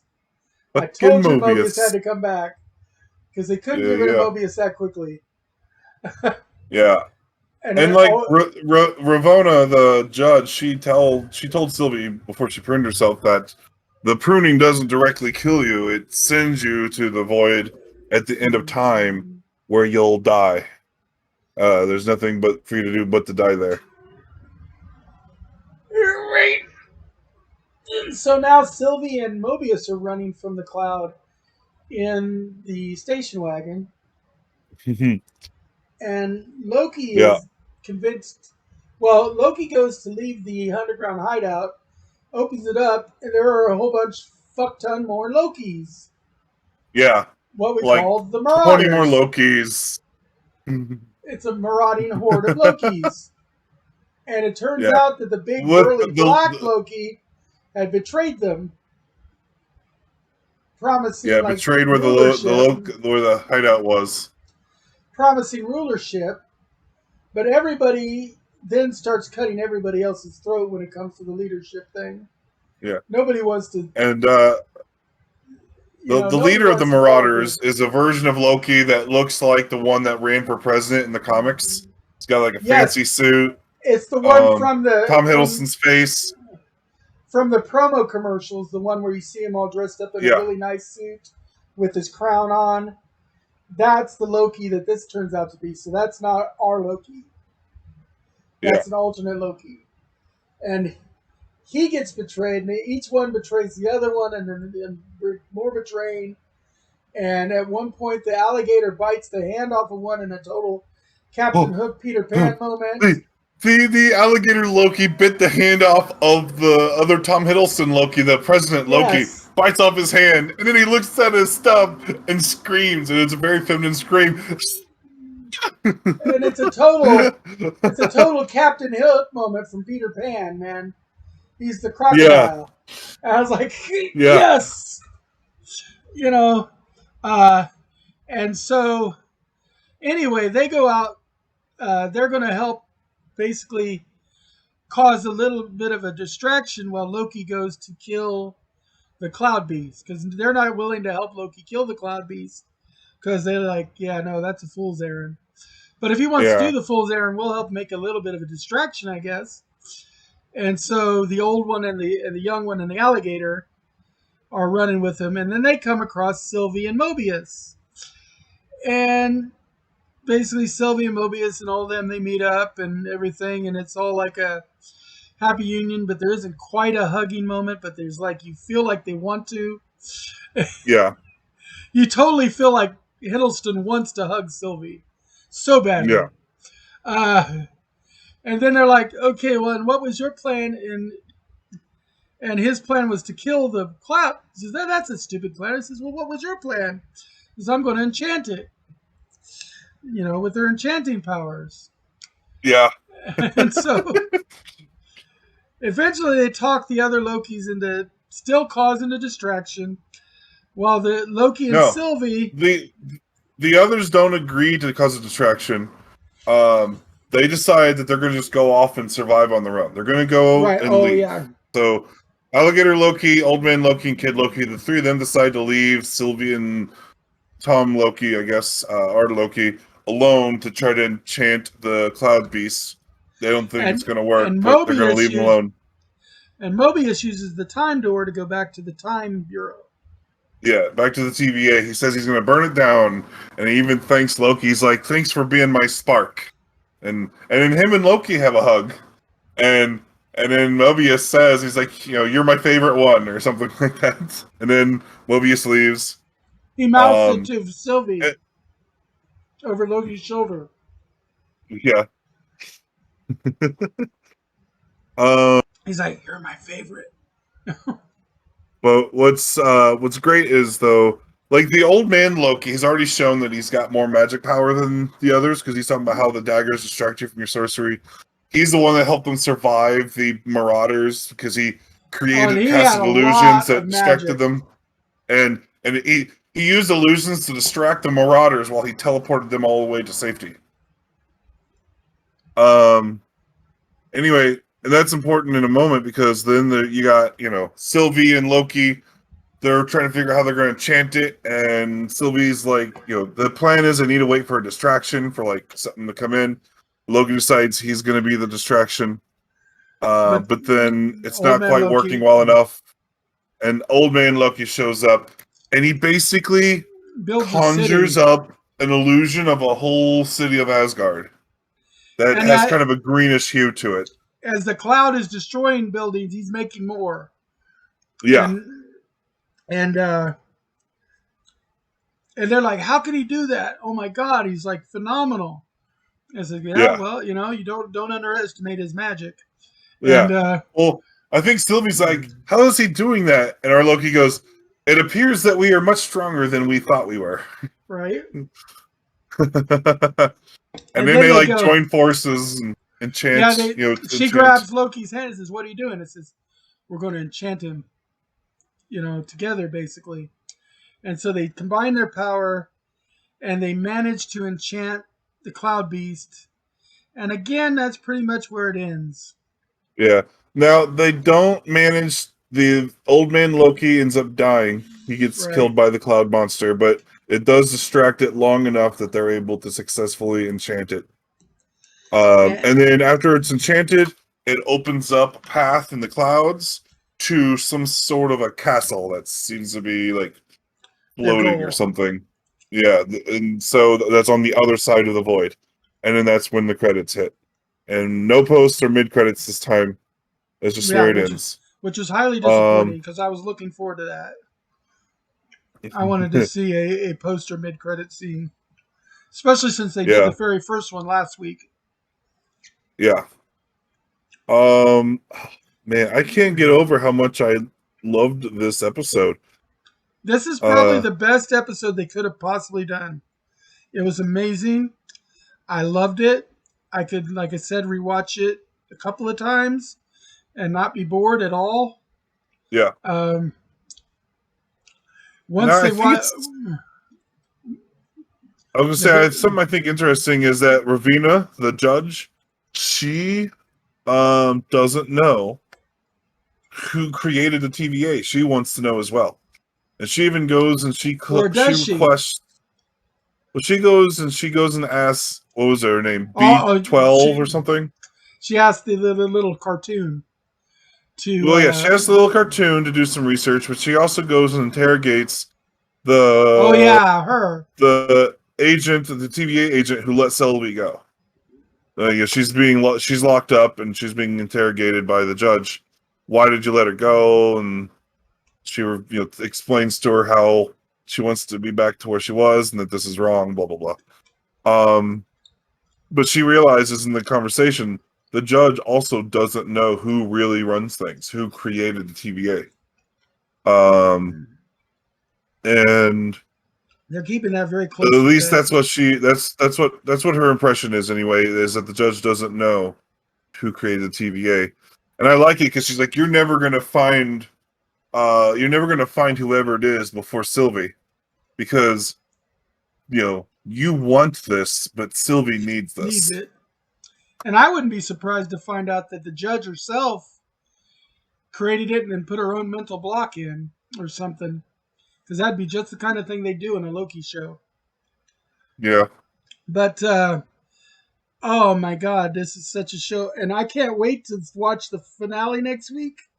And I'm dreading the finale next week. Because I don't want it to end. Right. But then right after the finale, I'm going to have to binge watch the whole thing in order. I think I'm going to do that myself. I don't rewatch very many shows.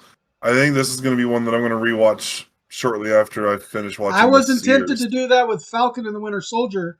I mean, I'll probably rewatch it before the second season if they have one. Because I usually like to do a refresher right before a new season comes out. But depending on how big of a season I have to go through. Like I just Yeah. rewatched all of Stargirl, which was well worth it. And it's also funny, in mentioning Loki and Stargirl, is the the Wilson brothers are in both of the major cinematic universes, but they're each in a different universe because Luke Wilson plays Pat Dugan in the Yeah, and Stargirl show, Stargirl. and his older brother Owen plays Mobius in Loki. So now the only Wilson that we never hear from is Andrew. I mean, how often do you hear from Andrew anyway? Not usually in relation to his two brothers anyway. Owen Yeah. and Luke are the ones that sometimes work together, sometimes separately. But the fact that they each jumped into a more or less major role, not a minor role, in one of the cinematic universes, and it happened to be the two opposite universes, is kind of telling. Believe it or not, everybody would think Owen is the most would have the highest net worth of all of the Wilson brothers, but Andrew actually has the highest net worth. Oh, yeah? But yeah, I looked it up. But I think, if I remember right, it's because he does a lot of writing, directing, and producing, right? yeah, And he works on he a does lot more of behind the major... camera. He does a lot behind the camera. But his net worth is in the couple of $1 million range.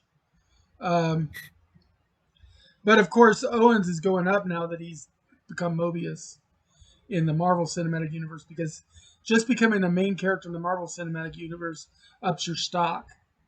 Yeah. But When you get an action figure made of you. right? But there's going to be a lot of interesting stuff coming up in the next little bit. We don't have another real planned thing until What If for Disney Plus as far as Marvel goes. There's some other shows in Disney Plus, like I'm also watching the Wondrous or the Mysterious Benedict Society. I started watching that. That's a pretty good show for kids, very Harry Potter meets Cody Banks kind of thing. It's not magic, but the kids are quirky kids that each have really high intelligences and stuff. Yeah. And they go undercover. Well, so it's a neat little show. Black Widow comes out this weekend. If you're able to watch that, then we can talk about that next week. I would love to watch it, but I got to go to the theater. Next week is going to be all... We're going to be talking about the finale of Loki next week. Maybe we can talk about Black Widow a week after that. Maybe. Well, Black Widow doesn't come out until it comes out on the 9th, right? Yeah, in 2 days. So it comes out in 2 days. Only way I get to watch it is if I can get a ride to the movie theater. If I can talk Allison into going, we might go. But I'm not paying $30 extra to Disney Plus to watch it. Mm-hmm. I'd rather go sit in Alamo. But opening weekend for Black Widow, I'm afraid it might be too busy to really be considered "quote unquote" safe. Yeah, you might give it go on a Thursday or the Monday of the following week or something. I don't know. Maybe give it a little bit of time if I can manage to do it. I know, like I said, I went and watched F9 this weekend, but it wasn't opening weekend, so there was 4 other people in the theater when I watched it. And I also sit in the handicap space, so that meant I didn't have anybody directly around me. Yeah. And so I was great for as far as the social distancing goes. And it was a fantastic movie, let me tell you. If you're a fan of the Fast and Furious saga, it was a worthy addition to the Fast and Furious saga. I need to give the franchise another look because I haven't watched one since number 4. Oh, I've watched every one of them, including Hobbs and Shaw, and I can't wait till 10 comes out. And they're talking about doing even a couple more spin-offs, like Hobbs and Shaw, that doesn't have the full cast in it, but has some of the side characters. It's really been doing good, though. Yeah. On Loki, that one that was credited as Boastful Loki, we got to see that this episode. He was telling a story about what he caused him to be the variant. That was just a little bit too much. Like we didn't hear the whole story, but like the scene cut to him. He's like, and at that time, after I taken down Captain America and stole his shield and had Iron Man dead, I was the ruler of the world, or whatever. And then but killing the two of them is what made me a variant, or some shit like that. It's like, okay, I don't know what your real story is, but that one's obviously smoke. fake. You're blowing smoke, yeah. Yeah. But he's a Loki. What do you expect? You got to take everything with a grain of salt when it comes to Lokis. Yeah. Lokis are tricksters. But I like, though, old man Loki didn't want to tell his story. He's like, no one wants to hear that. And in our Loki was like, actually, I do, because how'd you live for so long? We're supposed to die at the hands of Thanos. He's like, oh, Thanos. I remember that day. Well, old man Loki also calls them the gods of failure, or something like that. Gods of defeat or gods of failure. He was my favorite of the show, I think. Old man Loki. Yeah, old man Loki. He was probably my favorite part. Although the alligator's a close second. The alligator is great. I like when kid Loki's throwing him at people and then catching him and helping carry him off again. Oh man!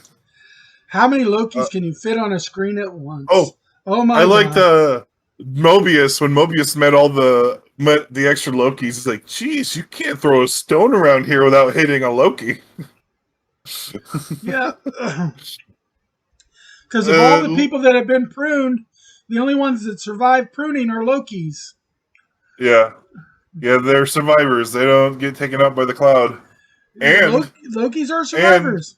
And they mentioned, early in the show, first episode, I think, maybe second episode, how of all the variants they've pruned more versions of Loki than any other variant.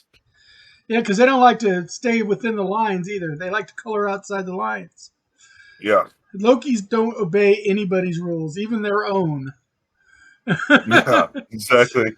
Like I said, as is shown by all the Lokis backstabbing all the other Lokis in that one scene, as everybody wants to be the ruler. Yeah, everybody turns on everybody. Yay! Man, and in the confusion, the other Lokis get away. I was just thinking of something that could be cool, but also kind of terrible. If at the end of it, we find out the mastermind behind the TVA and everything else is Kevin Feige. It could be a Loki. Yeah, but I was thinking if it was Kevin Feige and he's because he's the one that he's using the TVA to keep continuity in line for his series, for his movies. Could be. That would be a good Deadpool kind of fourth wall breaking moment. Fourth wall breaking moment, but the other thing it almost has to be, given the series, is a Loki. I mean, if there's anybody that could set up an agency to maintain a timeline and stuff like that, it would be a Loki. Because Loki's... I'm sitting on Kang the Conqueror still. We'll see what happens. I don't know, but we'll find out next week. It's going to be so bittersweet next week because we're going to see the end, but it is the end. I don't know if I can go on. No.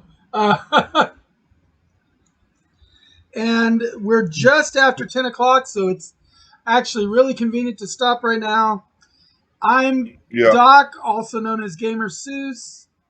And, I'm Lurchland from Left Claw Studios. Yeah, there's the outfit, actually, that we were talking about for Loki. Yeah, President Loki. I forgot I had that picture queued up because I never changed it from the Berlantiverse picture.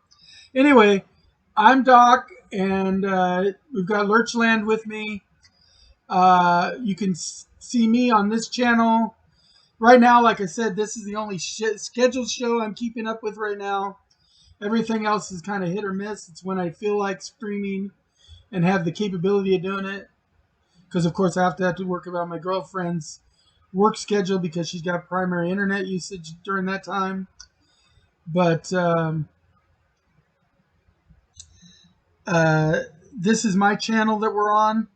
It is dedicated to Extra Life, part of the Children's Miracle Network, as well as the Eclectic Endeavors, which is part of the 501c3 that is the Springfield Regional Art Council. Our specific mission statement is to promote the educational side of the nerdy hobbies. And with me is, of course, we had Greg Pullman, who was director of tabletop gaming. You can find him on Queen City Cardboard. And then we've got Lurchland, or Lurch, and you can find him over at Left Claw Studios, where you'll see him playing a lot of console games and Steam games with his partner Angel.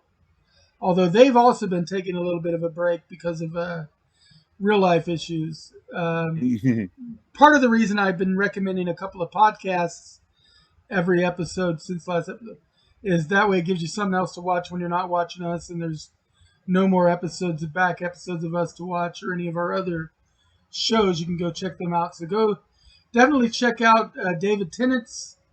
It's available on Spotify and iTunes. I don't know if it's available on any other podcast platform. I went and got the free version of Spotify to listen to it myself. And I'll have a new recommendation hopefully for you next week. We'll have a whole bunch more in the gaming news arena. Philip can usually find 2 or 6 or 20 stories about gaming that he can tell you about for consoles, because there's lots going on lately, especially since they just had the big E3 conference real recently. So there's still a whole bunch of stuff. Tomorrow, PlayStation is doing a state of play at 4 p.m. Central. Right. They said a lot of it's going to be focused around Deathloop, but they also suggested there'll be other things there as well. So I'll have to watch it after work because it's live streaming while I'm working. And is that going to be on the Twitch gaming channel or on the PlayStation Network channel, or probably both? It won't be on my channel, but it'll be on the PlayStation channel, and there's going to be other people that will be streaming it too. But Twitch gaming will probably have it. Yeah. It'll be on the PlayStation website, and it'll probably be on Twitch Gaming as well. Yeah, so check it'll be that on out. YouTube. You know, you just look up the PlayStation State of Play for July 8th, and you'll find it. There's a lot of different places that you can catch it on. And you'll catch us back here again next week, barring any complications, from 8 o'clock to 10 o'clock Central Standard Time. Sometimes we go over, especially if there's a whole lot of media content, because we go over the Berlantiverse and new media stuff at the end of every show. And when there's a lot going on, we will run over in time. Last week, me and Philip were here past 11 o'clock. Yeah. But we are scheduled from 8 to 10. Come join us. If you want to shoot us a message, we're on Facebook under these names. Mine's Gamer Seuss. This is Lurchland. Greg's is Queen City Cardboard or Greg Pullman.